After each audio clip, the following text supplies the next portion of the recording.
Good morning, student. Welcome again, Sri Rama Bharati online classes.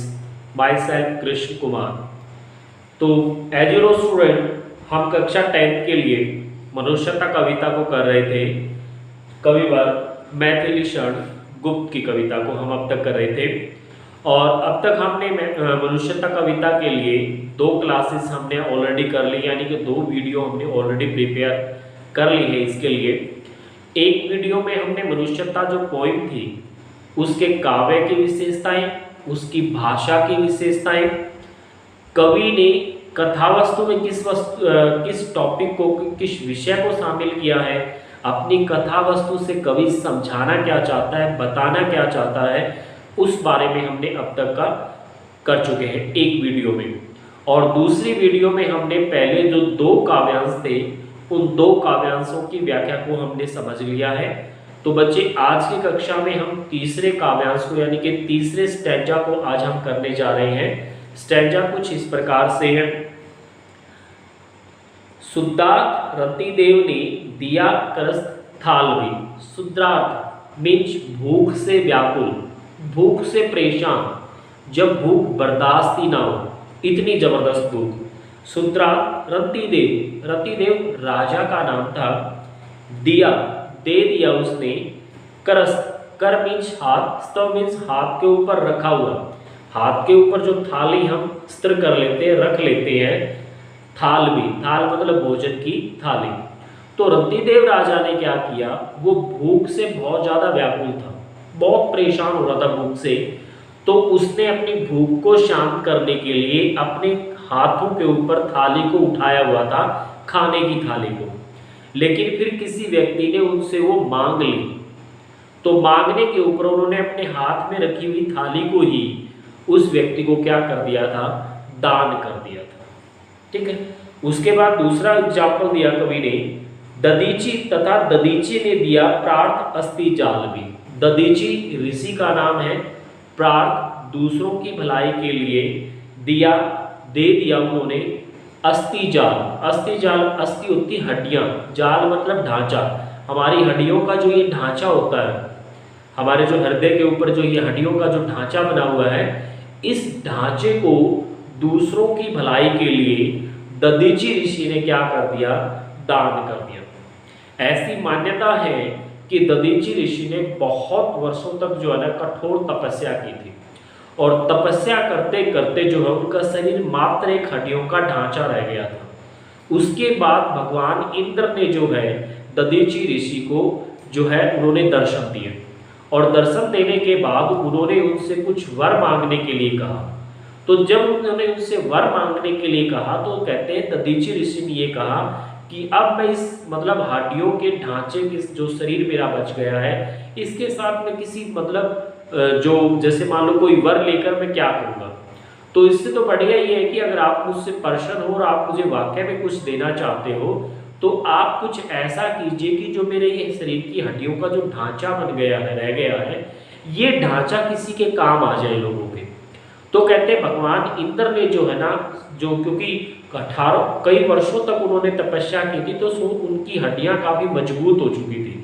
तो उनकी हड्डियों के इसी जाल से जो है ना भगवान इंद्र ने अपना जो वज्र हथियार है जिससे वो शत्रु का विनाश करते हैं, वो वज्र हथियार जो है भगवान इंद्र का ही बना, ददीची ऋषि की हड्डियों से बना हुआ है। तो इंद्र को उन्होंने दान कर दिया, दूसरों की भलाई के लिए किया ताकि संसार के काम आ जाए। उसके बाद उसी नर गंधार देश को बोलते हैं जो आज अफगानिस्तान में है। उस टाइम में अपने आप में एक स्वतंत्र देश था गंधार देश, तो ये अपने आप में एक रियासत थी। तो वहाँ के जो राजा थे क्षितिश, ये राजा का नाम है, ने उन्होंने क्या किया, 100 मांस, अपने ही शरीर का मांस दान भी किया। अपने ही शरीर का मांस का जो टुकड़ा निकालकर उन्होंने किसी को क्या कर दिया था, दान दे दिया।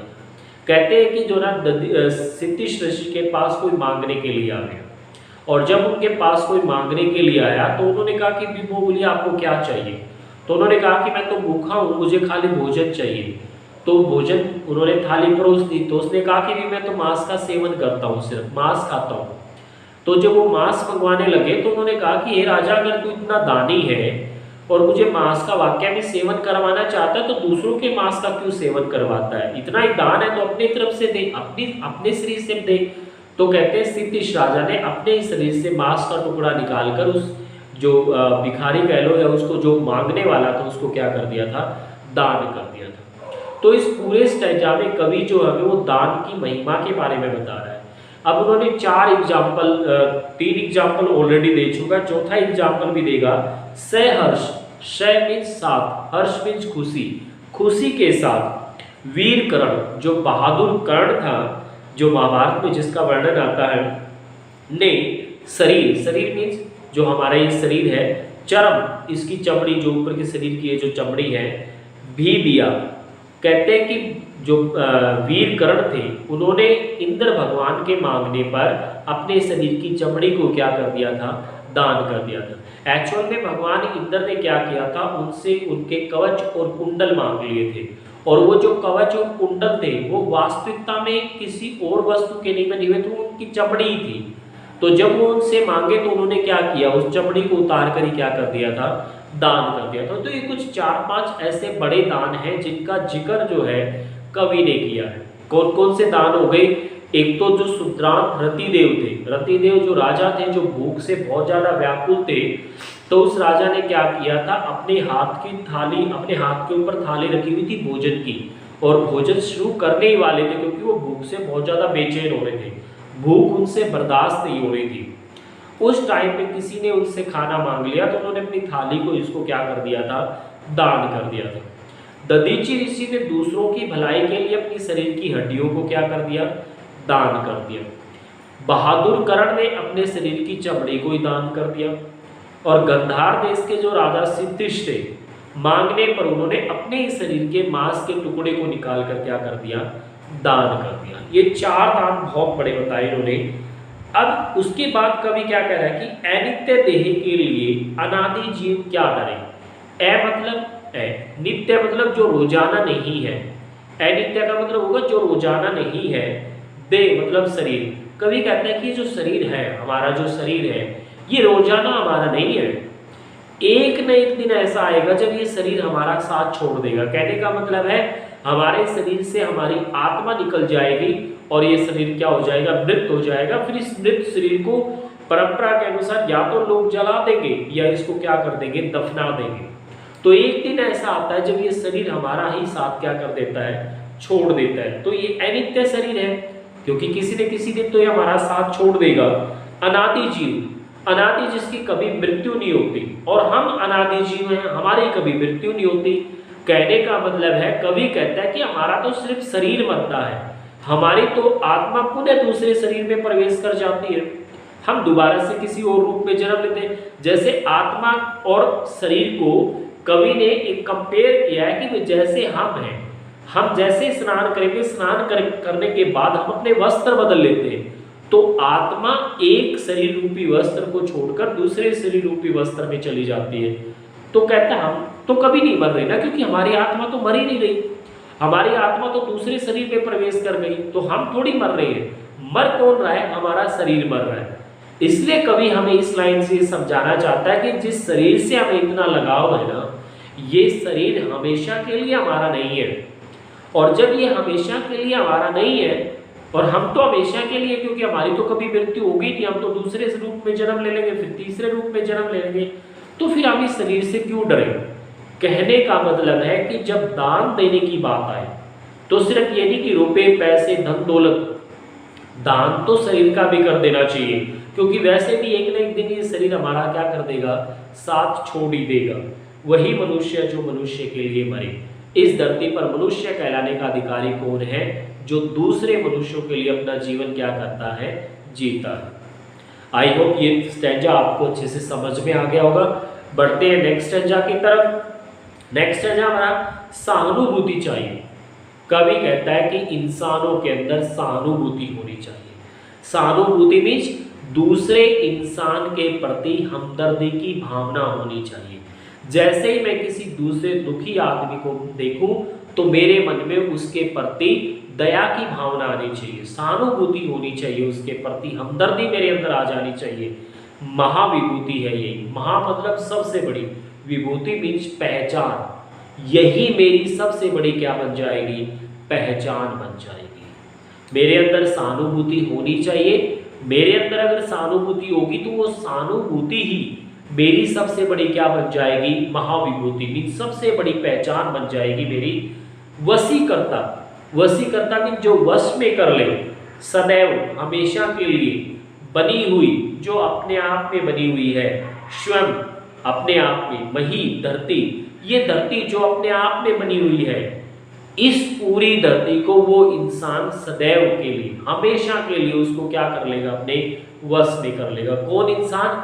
जिस इंसान के अंदर सहानुभूति है, वो सहानुभूति उसकी सबसे बड़ी पहचान बन जाएगी। एक फायदा। दूसरा फायदा क्या होगा कि वो इंसान इस पूरी धरती को अपने वश में कर लेगा। वश में कैसे कर लेगा? मान लो मेरे अंदर सहानुभूति है, मैंने आपके ऊपर दया दिखाई, आप एक तरीके से मेरा क्या मानने लग जाओगे? एक तरीके से मेरे अधीन हो जाओगे। आप तरीके से अधीन, इनका मतलब गुलाम तो नहीं होगे, लेकिन कहने का मतलब है आप मुझे रिस्पेक्ट दोगे, आप मेरी कदर करोगे कि भाई इन्होंने मेरी मदद की थी, ठीक है ना। ऐसे धीरे धीरे करते जो है ना पूरे लोग जो है वो आपका एहसान मानने लग जाएंगे, आपसे प्यार करने लग जाएंगे, आपकी इज्जत करने लग जाएंगे। तो किसकी वजह से आपने पूरी धरती को अपने वश में कर लिया? सहानुभूति की वजह से आपने।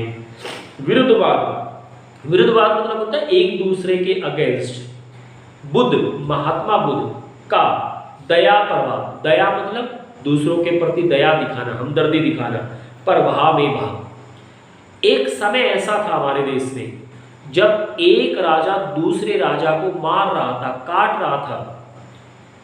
अशोक की तो आप बात समझते ही हो।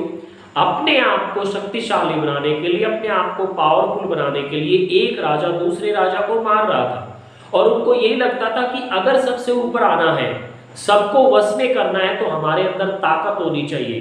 ताकत के दम पर वो एक दूसरे को मार काट रहा था, एक दूसरे के अगेंस्ट था। ऐसे टाइम पे महात्मा बुद्ध का इस धरती पर जन्म हुआ था, और महात्मा बुद्ध ने बड़े होकर लोगों के अंदर दया की भावना जो है लोगों के अंदर डाली। उसके बाद कवि हमसे एक प्रश्न कर रहा है, विनीत, वो तो बहुत सीधे सरल थे, लोक वर्ग, लोगों का समूह, क्या मैं सामने झुका रहा? अब कवि हमसे प्रश्न पूछ रहा है कि महात्मा बुद्ध जितने सीधे साधे सरल इंसान तो कोई था भी नहीं, फिर भी ये पूरे संसार के लोगों का समूह क्या उनके सामने नहीं झुक गया था? अर्थात कवि अब ये समझाना चाहता है कि दूसरे लोगों को ताकत पर झुकाने की बजाय अगर हम दया से झुकाएंगे तो सभी लोग हमारे सामने जरूर झुकेंगे। राजाओं ने तो एक दूसरे को काट कर मारकर अपने सामने झुकाया, लेकिन महात्मा बुद्ध इतने सरल आदमी थे कि उनकी दया की वजह से सारे संसार के लोग उनके सामने झुकते थे। इवन संसार उनको परमात्मा मानने लग गया था, ईश्वर मानने लग गया था उनको। तो ये किसकी वजह से? दया की वजह से। वही उदार है परोपकार जो करे। दयालु आदमी वही है जो पर उपकार, पर मीन्स दूसरों के ऊपर, उपकार मीन्स भलाई, जो दूसरों की भलाई का काम करता है वही इंसान क्या होता है? उदार होता है। मनुष्य वही जो मनुष्य के लिए मरे। तो इस पूरे स्टैंजा में कवि ने हमें क्या समझाया कि भी हमारे अंदर सहानुभूति होनी चाहिए, ये हमदर्दी की भावना हमारे अंदर होनी चाहिए। यही हमदर्दी हमारी सबसे बड़ी पहचान बन जाएगी।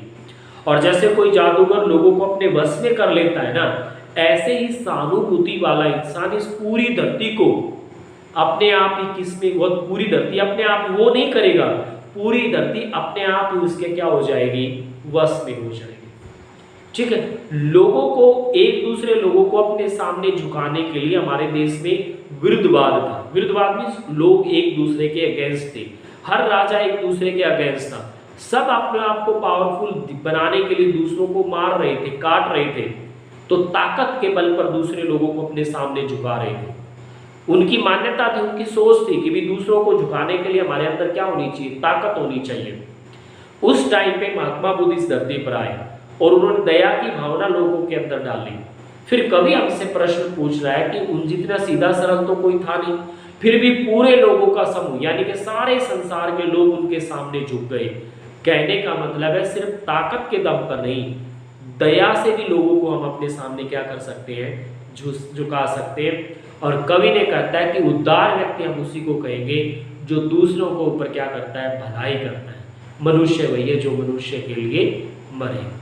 आई होप ये दो जो स्टैंजा थे, दो काव्यांश जो थे वो आपको भले प्रकार से समझ में आ गए होंगे।